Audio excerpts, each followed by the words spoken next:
Kijk, van kleintyd af houden die mensen dop van Loekman Loud TV zo. Om geïntro te worden door Loekman Adams. Zo, ik weet niet waarom te beginnen, ik weet niet wat om te zeggen, maar dat is een droom wat waar geworden. Dat is iets anders. Het was, Karre se voeters werk. Hulle werk. het was amazing geweest. Die backup dancers, die backup singers, die band, alles was net, ik kan het niet beschrijven. En is actually ons heel eerste keer by 'n drive-in show. Ons ouers het ons vertel van 'n drive-in show van verstaan in ons leeftyd was Ons millennium kinders. Yes. so dit was iets anders. Ja, maar het was amazing. Ons op die oomblik is ons redelik besig met 'n paar nuwe goedjies. Kan nog nie eintlik regtig wil sê waarmee nie, maar daar is heelwat 'n paar nuwe goedjies wat op pad is. Ons is bezig met een album.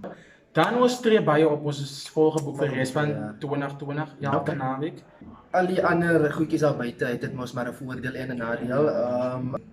Die voordeel daarvan is dat ons baie musiek gemaakt het. En Wikkel was een van hulle. Ja, ons het 'n groot hit gemaakt. Ons het baie hits eintlik gemaakt, maar het 'n baie groot hit gemaakt. As gevolg van lockdown wat vir ons geïnspireerd om hierdie song te maak. Ons baie mense het by die huis gesit.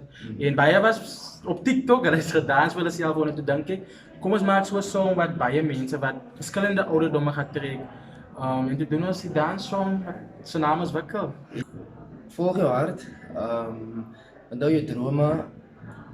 Jy moet vir jou 'n long-term goal set en 'n short-term goal. Yes. En om as daai long-term goal te kan achieve, moet jy soos elke dag jou short-term goals moet jy dit bereik, verstaan?